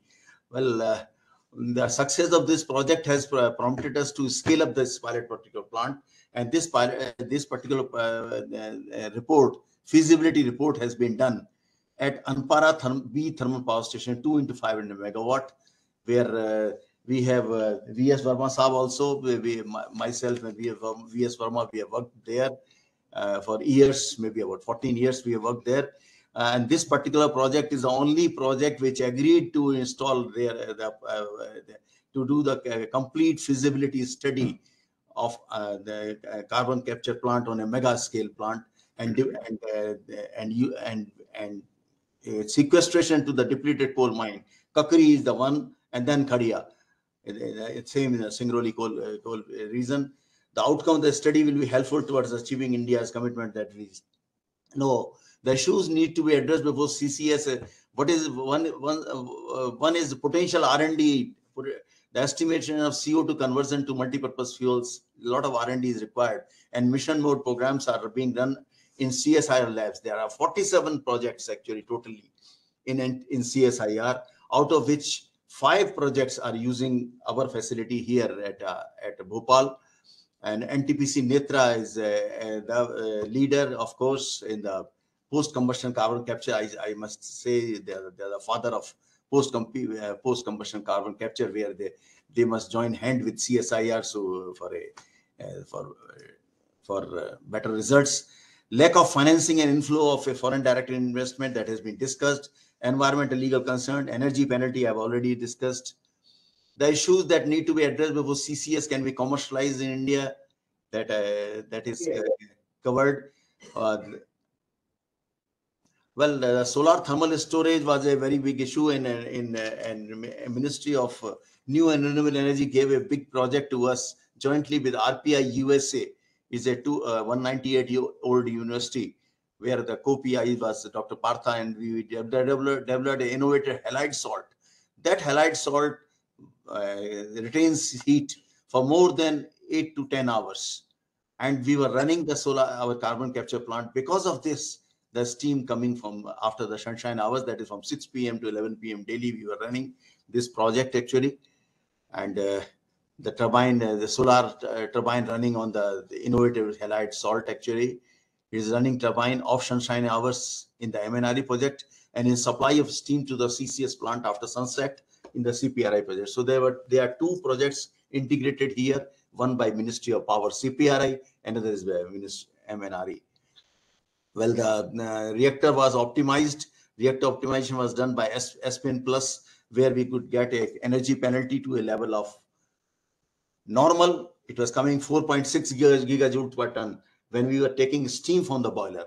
But when we take the steam from the solar thermal units with thermal storage, we got 2.186 megajoules per kg, or 2.187 gigajoules per ton of CO2.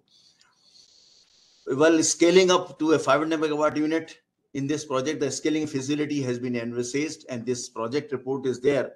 It is still lying on my table. This project report has been submitted by CPRI to CEA now. CEA is examining it actually, and this consists of an Anpara thermal power station in Singrauli region. Feasibility study, since 500 megawatt emits about 8,000 tons of CO2 at 80% PLF, about 330 tons per hour. The scaled up carbon capture plant will be of 100, that is 30% tons per hour. And the sequestration options are for production of algal biomass. Algal biomass, lot of studies have been done. I will come to the CSIR slides very quickly, where the CSIR labs have identified those algae which can grow in ash pond. Because the only area in places like Anpara and all these projects is the ash pond and the ash decantation well area, where the algae can be grown actually, and biodiesel production to that. Production of CO2s, CO from CO2. Well, yes, Vikram Vishal Saab, we have discussed with him at IIT Bombay on the last meeting on the 4th of August. On 4th August in the CSI meeting. This has been thoroughly discussed with them, with IIT. Well, strategies of the plant scale up is there. I think they are the very important issues. Optimization of the scale of carbon capture, 30% to 100%. Algae plant stage of implementation, right from beginning or end. Feasibility study of modification required production of multi-purpose fuel like methane, methanol, and analysis of utilization of CCS plant to produce hydrogen. And then CO recycling to the boiler. Short flame burners will be required for if you CO produced is this one, and sequestration to coal seam in the depleted coal mines. Incorporating solar thermal plant of 70 tons per hour. That is the capacity required for a 100 tons per hour carbon capture plant. An MEA solvent, and about makeup water consumption 4.5%. There is about 3 tons per hour. Energy penalty reduction will be there with the solar thermal.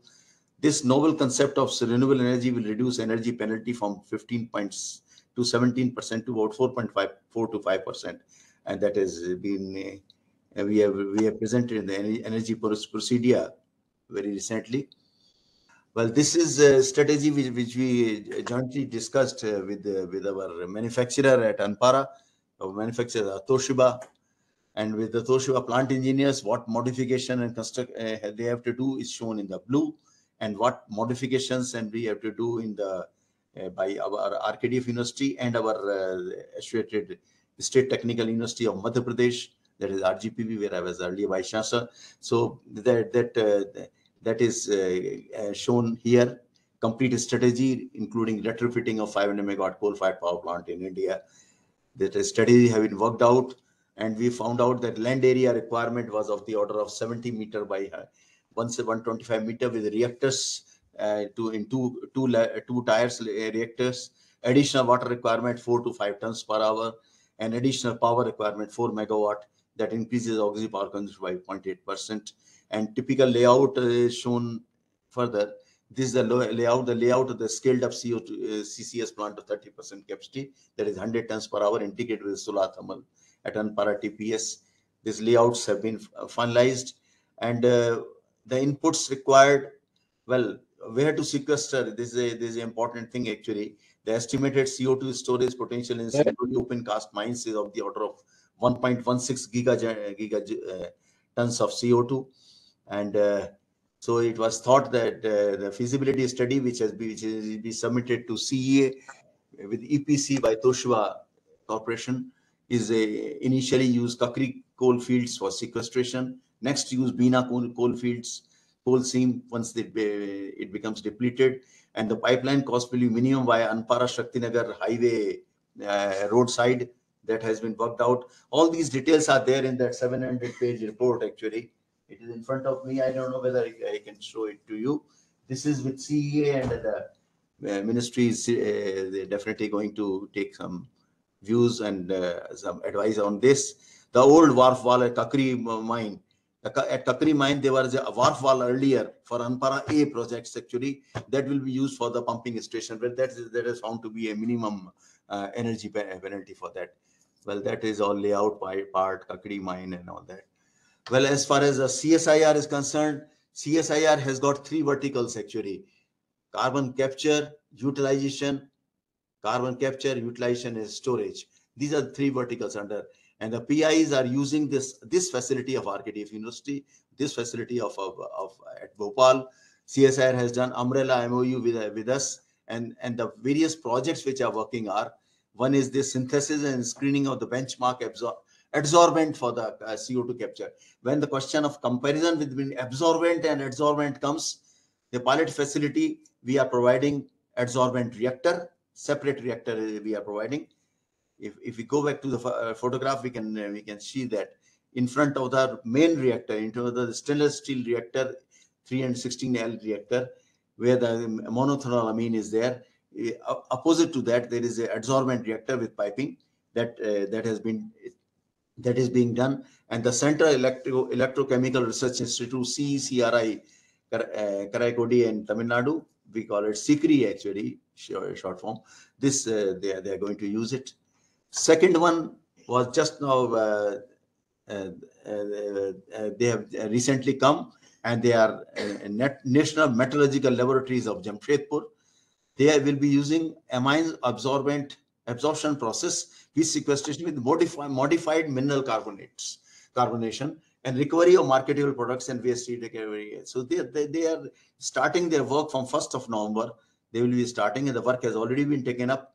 And SCADA modification they wanted our SCADA to be upgraded for more parameters to be converted into the online parameters. So that part is being done. The third project was just now discussed by our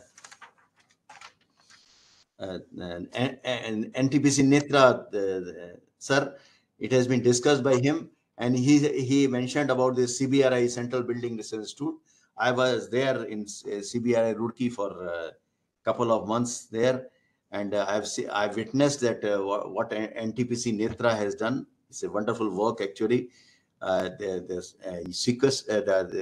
curing of cement concrete by steam injection, steam nozzles, as well as CO2.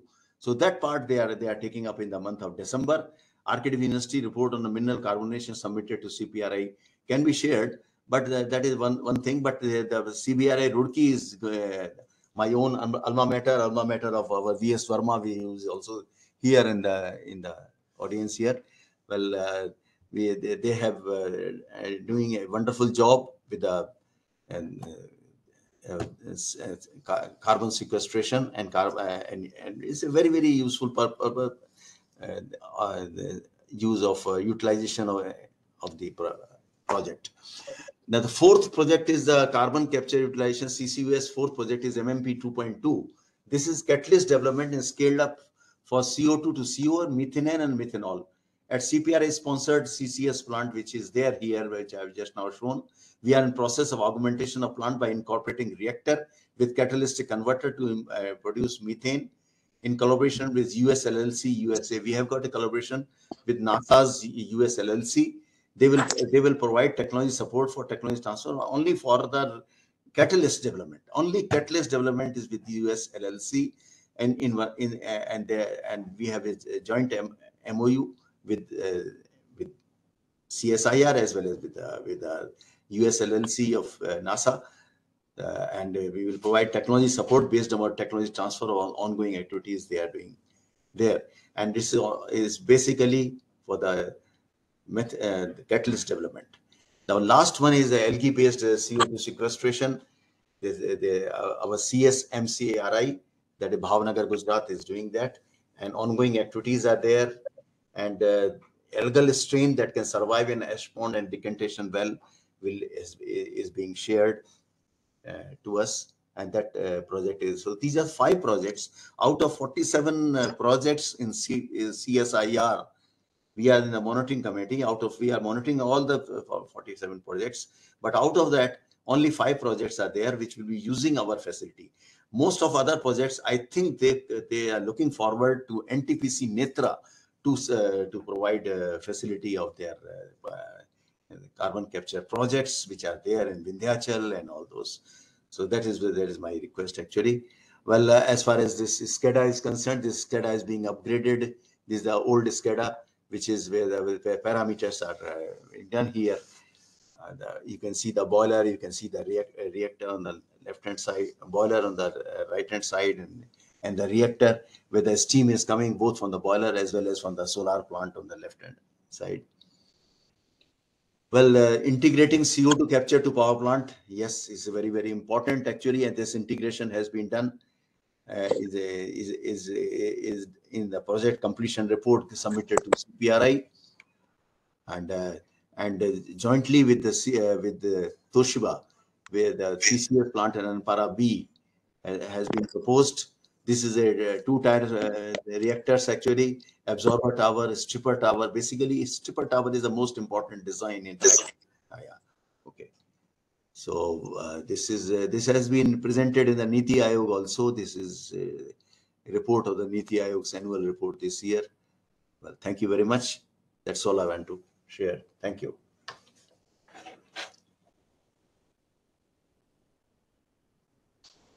Well, thank you. I've summed up, Dr. Malti. I've summed up very fast actually because surely. In fact, and we were running out of time actually. Yes, we are running slightly behind schedule. Yeah. I think we can have just 3 questions together, and then maybe each of the speakers can respond to them.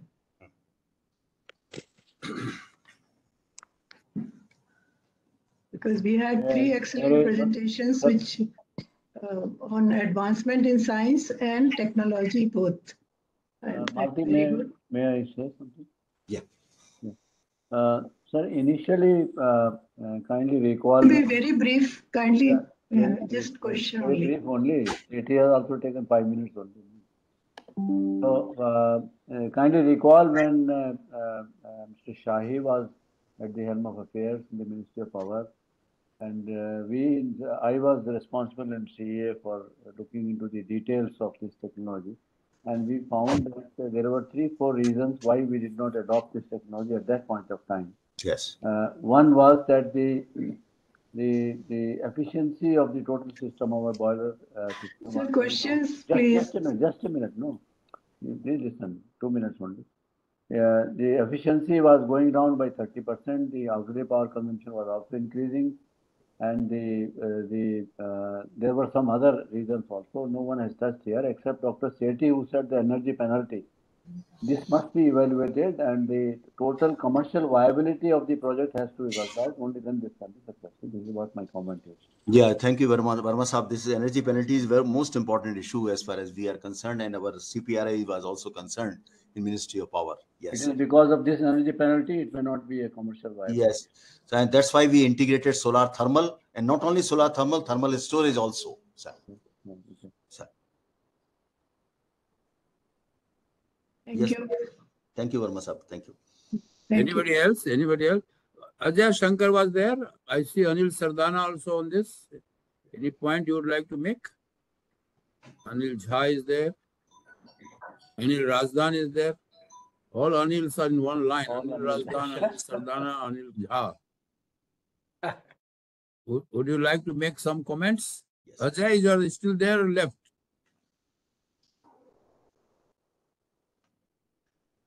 Razdan sir to hai. हाँ शाही साहब, how are you?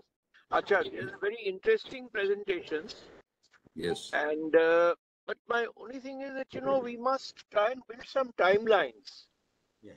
Yes. Without you see timelines and then cost of it. Cost is important. You see, the two have to balance. If they are to turn into practical projects rather than, research projects. Have you prepared any timeline to this? Sastwatam, would you like to respond, Sastwatam? Yes, sir. For all NTPC projects, there are timelines which are prescribed. And for the methanol plant, the timeline is a very compressed timeline of 12 months. So that is ending in April, but then we are looking to commission this thing by end of February. Ethanol plant, so CO2 to ethanol, so that is already tendered out. We are expecting to complete this project in 12 months' time. So typical of NTPC, all these projects are full-blown projects with crisp starting point and end point. Same thing for the fertilizer plants also. Sastwatam, did you work out how much is the cost of power generation increasing because of this? Sir, let me respond. Verma Sahab, he was also mentioning the cost of this thing CO2 capture. Very briefly, so 10 years back in energy terms, it was in excess of 3,600 kilocalories per kg of CO2 capture. Today, it has come down to 2,400, so almost a reduction of say 30% or like that. So because of that, the cost of CO2 capture is coming in Indian rupees, 2 rupees 63 paisa. So this is good enough, the point one.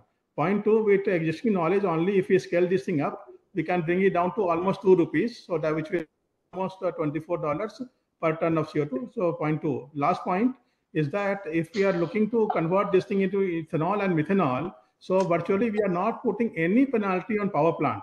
So for this will become a new venture, and this will have its own. It has to find its own bearing. So we are looking like that. So all the costs we are bundling into the methanol cost, ethanol cost, and then we are saying whether this is feasible or not feasible, and what policy supports it will require. So absolutely no penalty on power plant.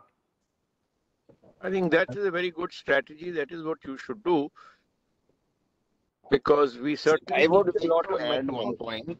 I am Rajan Varshney. Actually, we have identified one technology for waste to biomethanol. Actually, it is identified, but work could not be started. And on Monday, we have a meeting. The vendor has proposed a rate of 35 rupees per kg of methanol. And we have to supply 500 ton waste, and he will supply 50 ton methanol daily. And the rate is fixed. He will bring all the capex, and the rate is just like methanol as a service. So this methanol can be easily burnt in our plants also, or we can sell it, since it is a green methanol, which sells it around 60 to 80 rupees per kg in market.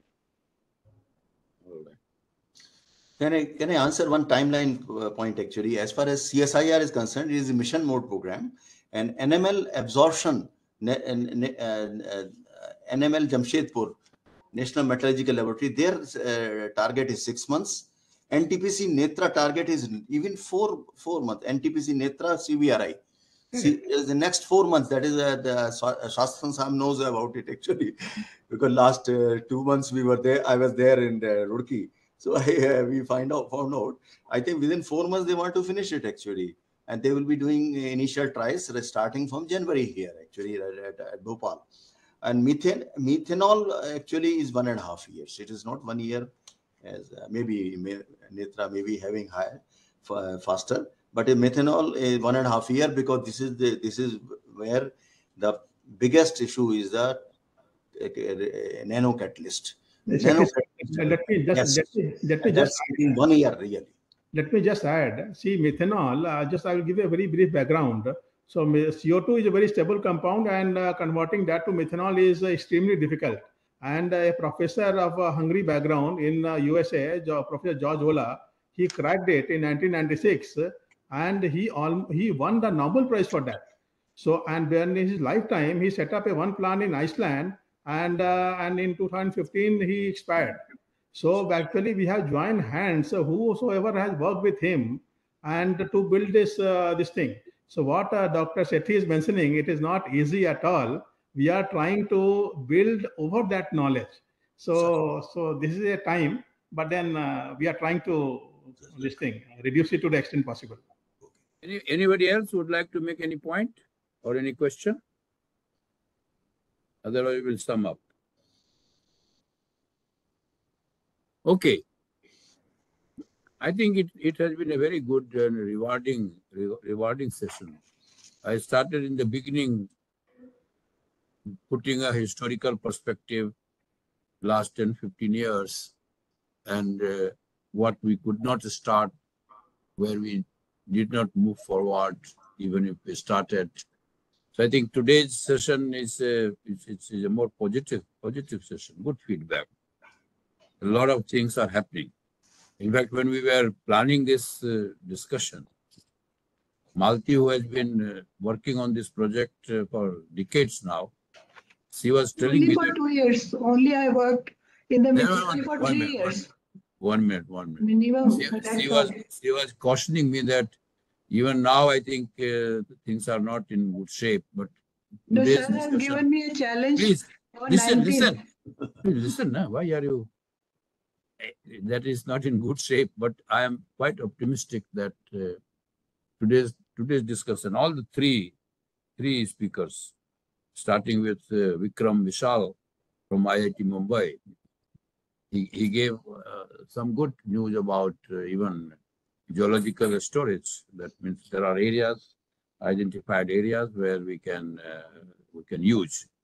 And in the end, Sasutam mentioned that despite all that we are doing, we will still be left with a lot of carbon dioxide. So therefore, while we will try to do the carbon capture and uses, but then storage would also remain relevant.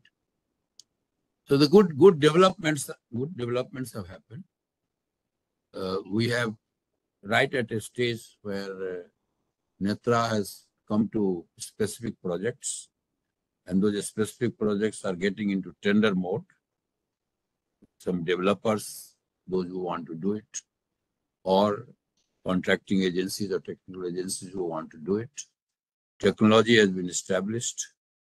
Hydrogen is required in many cases. So how we produce hydrogen, so that hydrogen support will be there in many of the processes that NTPC is thinking. And they have answered to that. So it is at a stage that today we cannot say that we are just thinking, or we're not at a stage that we are only doing prototype. It is a stage that we have come to commercial work, like Vindhyachal, some factory has been set up. The other project, Allahabad, something is going to happen, methanol or fertilizer, things like that. So I think carbon capture and its use and its storage, as I said right in the beginning, the carbon emission issue we are trying to tackle countrywide and worldwide, and our discussions. We are trying to look at it pre-combustion as well as post-combustion. So far India Energy Forum is concerned, we have had number of programs focusing on those who produce coal. What should be done so that part of the problem of carbon dioxide emission is handled before coal is brought to be burnt in either steel plant or in fertilizer plant or in power plant. So that is one front that we need to, and a lot can be done there. And therefore, we will be series of discussions we'll be doing, following it up with ministry, with Coal India, and with other coal producers, also the private coal producers, captive coal miners, that there are areas which they have to handle so that when carbon is brought, the coal is brought to a stage of usage and burning in their factories, it has gone through some process, like whether it is gasification or any other technology. So that is one area, so that the carbon in the future power station or even in the present power station, if it is retrofitted with that technology. So therefore, to an extent, the burden on power plants to handle larger amount of carbon dioxide or steel plant could be reduced. That is one front in academic discussions, in practical discussions, in demonstrations, in policy advocacy, we are trying to do in our own way. And there is response. It is not that coal people will be insensitive to this. There is some degree of awareness, and not only awareness and active consideration, even in the coal sector. So that is one part of trying to handle the carbon dioxide emission problem. Another part, and a major part, is what we discussed today, that when coal is used in power station, to what extent carbon dioxide that is emitted is addressed, that is handled. And there we saw that with utilization and with the storage, geological storage, or any other type of storage, we should be able to address a large part of carbon emission that takes place, will take time. So from a beginning and the thought process, where beginning of this century, certain initiatives were taken, it is struggle. We are at a better stage now. I think the industry awareness is good. Dr. Saxena gave a few examples of what is happening in Alpara and other places. Netra is the central point where Netra has been established to handle, and NTPC is the largest coal plant producer in the country. And therefore, their response to this issue is more proactive now and more responsive as well as proactive now than it was earlier. And therefore, we can hope. What we will do is that all of you, whether it is being done beyond NTPC or with NTPC, within NTPC, you have given a timeline of something like something is going to happen by the end of the year. There is a milestone of a tender being fructified. There is a milestone of work being started. There is a milestone of further progress. So I think in 6 months' time, we will have a repeat program on this, not only with the user of coal, but also again with the producer of coal. So the both sides on the carbon emission, one is our footprint of energy transition. That is a different issue. I mean, so much of inflow of renewable, trying to slow down on coal, not eliminate, but slow down on coal. So many things, hydrogen. There are a large number of issues which energy transition in next 40, 50 years will go through globally, and more particularly in Indian context. And we are alive to that. So all those issues will be pursued, are being pursued at various levels. We have our own modest contribution to make in the process of bringing together the knowledge, bringing together the constraints, bringing together the success stories. I am quite happy today. It is very, very satisfying that some of the success case studies we already have, starting from Visal's presentation, and Sasotham's presentation, or Saxena presentation. So with these success stories, this is another dimension that, okay, NTPC is doing for its power plants. NTPC is a large organization. I was happy to hear that you don't depend on budgetary support or a financial support in most of these things. You need support where policy is positive, where government can help in certain way, not necessarily financing. And that is how it should be. NTPC makes handsome profit. A good part of it should go to these developments so that it also takes care of the challenge that we have been talking about. And NTPC is responsive to this. So that is one good thing. How does it get multiplied in other power plants? Not everybody will be in the same situation. So therefore, I'm not talking of giving your intellectual property right, but access to what you are doing so that other can duplicate and replicate can also be, because NTPC does constitute a good part, but not total part. Out of 100%, NTPC now maybe around 50% or maybe 40% capacity. Another state sector has reduced, private sector is about 50%. So you have large number of power plant operators. And therefore, in what way we are able to penetrate in all those areas so that only NTPC power plants will take care of carbon capture and utilization and storage, other plants will not, then country's problem doesn't get solved. So to that extent, I was happy to see one of the programs, one of the slides of Vikram Vishal. When he said courses have been introduced in the university on CCUS itself. That will again bring about more awareness about this subject. From just talking in the beginning of the century to coming to that stage is quite satisfying. I am quite happy that this program we thought about. It has been good, and it has been. I mean, I have learned a lot on what are the developments that have happened. As I said that about a week, 10 days back, I was in Natra, but only for a few minutes on this particular issue. But then I will again go and see. But in 6 months' time, Taswatam, you have given timeline. Dr. Saxena has also given. Dr. Sethi, yeah. Dr. Sethi, sorry, Dr. Sethi has also given timeline on in other power plants. Okay. So we will see how it goes. Not as we are not monitoring. You are monitoring, but then it is better that from a feeling that not much is happening in many of the people, among many of us, to a feeling that yes, something is happening and some success stories have already emerged. It's a good sign. It's a good sign of a responsible and responsive power generating sector. But otherwise, you will always be in criticism. They're producing carbon. I think with that, we will be able to carry our energy transition exercise over the next 50 years in a significantly better way. I thank you on behalf of the India Energy Forum profusely that you participated at a short notice. We thank our vertical, Mr. Popli as well as Malti, and our Secretary General who took pains, and our office to organize this at short notice. And it has been quite satisfying. One of the good exercises, good discussions, where something that is happening, really happening, has been discussed. Thank you very much. Thanks a lot. Thank you, sir.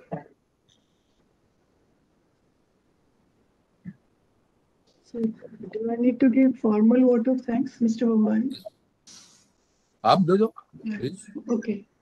I profusely thank all the three excellent presentations we have had, and I think what we had forum has desired to know the progress in science and technology, and both have been given perspectives on science, which has mainly taken place earlier, and also in last 5 years, a lot of development has taken place. So we had a good perception on that. So I profusely thank all the speakers. I thank the president of the forum, Mr. Shahi. I thank Mr. Popli, Mr. Bambani, and all the participants to make it a success. Thank you very much. We are really thankful to everybody.